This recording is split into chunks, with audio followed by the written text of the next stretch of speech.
அவர்கிட்ட வேறு வேறு சில பதிவுகள்ல எப்படி நம்மளை சீன்றார் என்று சொன்னா, அவர் ஒரு பதிவை போடுறாரு. இலங்கையில நடைபெறும் அரசியல் சமூக மாற்றங்கள் பின்னணியில வெளிநாட்டு செல்வாக்குகள் இருக்குது. முஸ்லிம் சமூகத்தை மாற்றத்தை பேசும் குரல்களாக, புரட்சிகளை செய்ய வந்த குரல்களாக வந்த இஸ்லாமிய இயக்கங்கள் தலைமைகள் அவங்க எப்படிப்பட்ட நிலையில் இருக்கிறாங்க? உண்மையான சிந்தனை புரட்சியில் இருக்கிறாங்களா, அல்லது வெளிநாட்டு நிகழ்ச்சி நிரல்கள்ல முகவர்களாக இருக்கிறாங்களான்றது சந்தேகமா இருக்குதுன்னு சொல்லி ஒரு பதிவை போடுறாரு. எப்படி போடுறாருன்னா, இலங்கையில் நடைபெறும் அரசியல் மற்றும் சமூக மாற்றங்களின் பின்னணியில் வெளிநாட்டு செல்வாக்குகள் மற்றும் அவர்களால் உருவாக்கப்படும் உள்ளூர் முகவர்கள் செயல்படுகின்றனர். குறிப்பாக முஸ்லிம் சமூகத்தினுள் செயற்கையாக உருவாக்கப்படும் சில தலைமைத்துவங்கள் மற்றும் இயக்கங்கள் சமூகத்தை தவறான அரசியல் மற்றும் சிந்தனை பாதைகளுக்கு இழுத்துச் செல்லும் அபாயம் உள்ளது என்பதாகும்.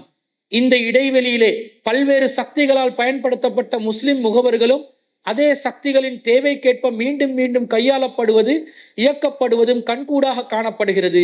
இது வெறும் தனிநபர் பிரச்சனையா, அல்ல ஒரு முஸ்லிம் சமூகத்தின் பாதுகாப்பு, அரசியல் விழிப்புணர்வு மற்றும் எதிர்காலம் தொடர்பான முக்கியமான கேள்வியாகும் என்று சொல்லி அவர் ஒரு பதிவை போடுறாரு. அன்பிற்குரியவர்களே, இவர் இப்படி போடுறாரு.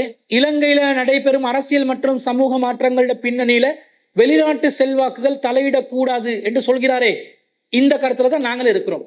இலங்கை என்பது ஒரு நாடு, ஒரு சுதந்திரமான நாடு, அடிமைத்தனம் இல்லாமல் சுதந்திரமாக இயங்கப்பட வேண்டிய ஒரு நாடு. இந்த இலங்கை நாட்டின் இறையாண்மைக்கு வெளிநாட்டு எந்த சக்திகளும் கை வைக்கக்கூடாது என்பதில் நாங்கள் உறுதியாக இருக்கிறோம். கை வைக்க கூடாதுதான். ஒரு நாடு சுதந்திரமாக இயங்க வேண்டும்.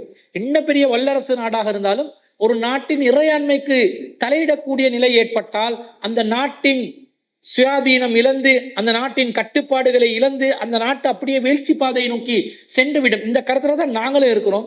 நாங்களும் இந்த கருத்துல இருக்கும்போது நம்மளை சீன்றதுக்காக இலங்கை நாட்டை இறையாண்மைய வெளிநாட்டு சக்திகள் வந்து சவால் விடக்கூடிய நிலைக்கு தள்ளுகிறது. வேற வேறு வெளிநாட்டு சக்திகள் வந்து இயங்குதுன்னா இலங்கை நாட்டில் இருக்கக்கூடிய பாதுகாப்பு துறையினர்கள், இந்த நாட்டை ஆளக்கூடிய ஆட்சியாளர்கள் எல்லாம் வெறும் சோலைக்காட்டு பொம்மைகளா? வெளிநாட்டுல யார் வந்து அவர் இலங்கை நாட்டை இறையாண்மைக்கு கை வைச்சாலும் பார்த்து கொண்டு வேடிக்கை பார்த்து கொண்டு சிரிச்சு கொண்டு இருக்கக்கூடிய இளிச்சவாயங்கள் தான் இந்த நாட்டுல அரசியல்வாதிகளாக இருக்கிறார்கள் என்று சொல்ல வர்றீங்களா? யாரை என்ன சொல்ல வர்றீங்க? தெளிவாக நீங்கள் குறிப்பிட வேண்டும். நாங்க எந்த அளவுக்கு இந்த நாட்டினுடைய இறையாண்மை விஷயத்துல உறுதியாக இருக்கிறோம் என்று சொன்னா, ஒவ்வொரு இயக்கங்கள், ஒவ்வொரு தலைமைத்துவங்கள் உருவாகி ஒவ்வொரு விதமாக செயல்படுகிறது என்று இவர் குற்றச்சாட்டு முன்வைக்கிறார். நாங்க இந்த ஸ்ரீலங்கா தௌஹீத் ஜமாத் என்ற ஆரம்பத்துல 2005ஆம் ஆண்டு நம்முடைய தலைமைத்துவத்தை தௌஹீத் சமூகத்துக்கான ஒரு தலைமைத்துவமாக உருவாக்குகின்ற நேரத்திலேயே நாங்கள் ஏற்படுத்தி கொண்ட அடிப்படையான கொள்கை என்ன? இந்த இயக்கம் ஸ்ரீலங்கா தௌஹீத் ஜமாத் என்ற அந்த இயக்கம் வெளிநாட்டு நிதி நிறுவனங்களிடமிருந்தோ அரசிடமிருந்தோ எந்த ஒரு ரூபாயும், மொத்த ரூபாயும், எந்த விருதுகளையும் பெறாமல் நாங்கள் தெளிவாக நம் இலங்கை மக்களுடைய நிதிகளால் தான் இந்த இயக்கத்தை நாங்கள் முன்னெடுத்து செல்வோம் என்று தெளிவாக நாங்கள் உறுதி எடுத்து நம்முடைய அமைப்பின் சட்ட கோவையில பைலாவின் ஒரு பகுதியாகவே நாங்கள் அதை வைத்திருக்கிறோம். நாங்க இந்த நாட்டிட இறையாண்மையை கேள்விக்குறியாக்குறதுக்கு காசு பணத்தால கூட யாருக்கும் கை வைக்கிறதுக்கு இடம் கொடுக்காத அளவுக்கு ஒரு தனித்துவமான நம்ம நாட்டுடைய இறையாண்மையை பாதுகாக்கக்கூடிய ஒரு நிலைப்பாட்டை நம்முடைய நிர்வாக நிலைப்பாடாக வைத்திருக்கிறோம். ஐயூப் அஸ்மினுக்கு அது தெரியுமா? தெரியல என்று சொன்னா நம்முடைய யாப்பை என்னென்று எடுத்து பாருங்க. இப்ப நாங்க சிலோன் தௌஹீத் ஜமாத்தா இயங்குறோம். இந்த அமைப்பு 2018ஆம் ஆண்டு ஸ்ரீலங்கா தௌஹீத் ஜமாத்ல இருந்து பிரிஞ்சு வருது நிர்வாக ரீதியான பிரச்சனைகளால். அந்த நிர்வாக ரீதியான பிரச்சனைகளால் நாங்க பிரிஞ்சு வரும்போது கூட நாங்க இந்த நாட்டுடைய இறையாண்மையை கேள்விக்குறியாக்குற விதத்துல எந்த ஒரு விதியும் நம்முடைய அமைப்புட பைலாவுல, அமைப்பினுடைய யாப்புல சட்ட விதிமுறைகளை நாங்கள் வைத்ததில்லை. அவ்வளவு கவனமாக இந்த நாட்டுக்கு விசுவாசமா இந்த சட்ட திட்டங்கள், இந்த நாட்டின் சட்ட திட்டங்களுக்கு எதிராக நாங்கள் செல்லக்கூடாது என்பதில் மிகவும் நாங்கள் துல்லியமாக நாங்கள் செயல்படுகிறோம். அதே மாதிரி அவர் போடுகிறார், முஸ்லிம் சமூகத்தினுள் செயற்கையாக உருவாக்கப்பட்ட தலைமைத்துவங்கள் மற்றும் இயக்கங்கள் என்று சொல்கிறார். அந்த இயக்கங்கள் யாரு? செயற்கையாக உருவாக்கப்பட்டவர்கள் யார்? யாரு உருவாக்கினா? எப்படி உருவாக்கினாங்க? எதுக்காக உருவாக்கினாங்க? ஆதாரத்தோட, காரண காரியத்தோட நீங்க விளக்கி சொல்லுங்க. பொத்தம் பொதுவாக சொன்னா நாங்க சொல்லுவோம், நீங்களும் வெளிநாட்டு சக்திகளால் உருவாக்கப்பட்ட ஒரு மனிதர் தான் எங்களுக்கும் சொல்லிட்டு போகலாம். நாங்க சொன்னா நீங்க ஏற்றுக்கொள்வீங்களா? ஆதாரம் கேட்க மாட்டீங்களா? அப்போ உங்களுக்கு நாங்க சொல்லும் போது ஆதாரம் கேட்பீங்கன்னு சொன்னா, எங்களுக்கு சொல்லும் போது நாங்க ஆதாரம் கேட்போம். நீங்க ஆதாரத்தை முன்வைக்க வேண்டும். சும்மா வார்த்தை ஜாலங்கள்ல விளையாடுவது அல்ல. மக்களுக்கு நாங்கள் ஒரு செய்தியை சொல்றதாக இருந்தா சரியான செய்தியை ஆதாரத்தின் அடிப்படையில் முன்வைக்க வேண்டும். அதான் மார்க்கத்தின் அடிப்படை. அதே போன்று அவர் மென்மேலும் சொல்கிறார், இதனால் ஆபத்துகள் வரலாம் என்று சொல்கிறார். அந்த ஆபத்தை சொல்லுங்க. யார் உருவாக்கினாங்க? செயற்கையான தலைமைத்துவங்களை யார் உருவாக்கினாங்க? ஏற்படுத்தின ஆபத்துகள் தான் என்ன? அந்த ஆபத்துகளை பட்டியல் போட்டு இன்னென்ன விதமான இன்னென்ன இயக்கங்களால இலங்கை நாட்டுடைய இறையாண்மைக்கு ஆபத்து வந்துவிடும், எனவே இதுக்கு சட்ட நடவடிக்கை எடுத்துருங்கன்னு சொல்லி நீங்க சட்ட நடவடிக்கை எடுக்கிறதுக்கான வழிகாட்டலை செய்யணும், அல்லது சட்ட நடவடிக்கை எடுக்க வைக்கணும். நீங்க தான் இலங்கை நாட்டை பிரஜையே இல்லையே. வெளிநாட்டில் போயிட்டு பிரஜை கேட்பதற்காக வேண்டி நீங்கள் தஞ்சம் புகுந்து கொண்டு பிச்சை கேட்டு சிட்டிசன்ஷிப் பெற்றுக் கொள்வதற்காக, அந்த நாட்டின் குடியரசு உரிமையை பெற்றுக் கொள்வதற்காக பிச்சை கேட்கும் நிலையில் இருக்கக்கூடிய நீங்க இந்த நாட்டினுடைய பிரஜைகளை பற்றியும் இந்த நாட்டினுடைய இறையாண்மையை பற்றியும் பேசுறதுக்கு உங்களுக்கு தகுதி இருக்குதா? கொஞ்சமும் தகுதி இல்லை. உங்களை விட பலவிதமான பிரச்சனைகளுக்கு முகம் கொடுத்தவர்கள் இந்த நாட்டில் நாங்க. பல சமூக பிரச்சனைகளுக்காக நாங்க பேசி இருக்கிறோம், பல சமூக போராட்டங்கள்ல கலந்து கொண்டிருக்கிறோம். அதற்கான பல சவால்களை நாங்கள் இந்த சமூகத்துல முகம் கொடுத்திருக்கிறோம். நாங்க ஓடினோமா? இந்த நாட்டை விட்டு ஓடினோமா?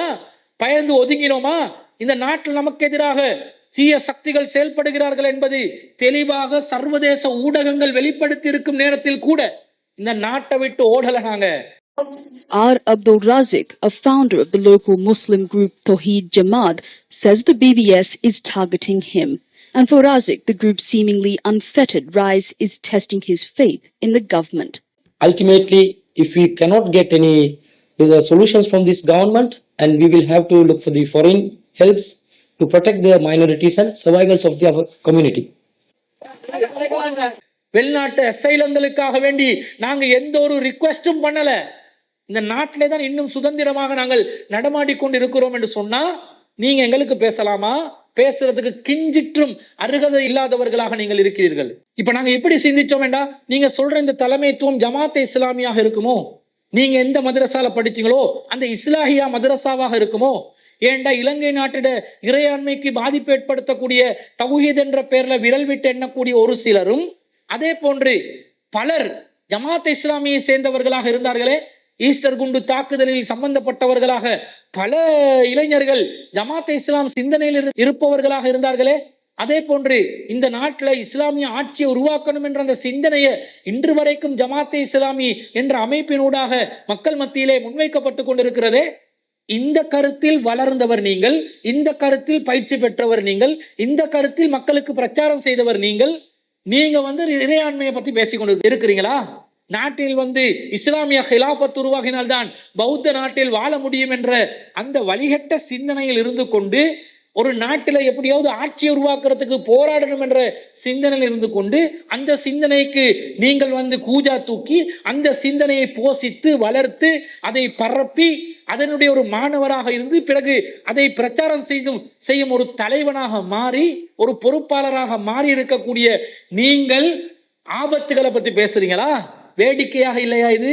அது மட்டுமல்ல, நீங்க எந்த அளவுக்கு எக்ஸ்ட்ரீமா இருக்கிறீங்கன்னு சொன்னா, நீங்க இந்த நாட்டுல தமிழ் டயஸ்போராவுடைய கருத்துக்களை பதிவு செய்யறதுக்காக வேண்டி, ஈழ போராட்டத்தை நிலைநிறுத்துவதற்காக வேண்டி எப்படி எல்லாம் முகநூல்ல போஸ்ட் போடுறீங்கன்றத உங்களோட பேஸ்புக்கு போனா விளங்கும். இலங்கை தமிழரசு கட்சியின் ஒரு அரசியல் செயற்பாட்டாளராக செயல்படக்கூடிய நீங்கள் அந்த தமிழரசு கட்சியின் ஈழ கொள்கையை ஆதரிப்பதற்காக பல முகநூல் பதிவுகளை பதிவு செய்து கொண்டு ஈழத்தமிழர்களின் ஈழ போராட்டத்தில் நியாயம் இருக்குதா இல்லையான்றது இரண்டாவது விஷயம்.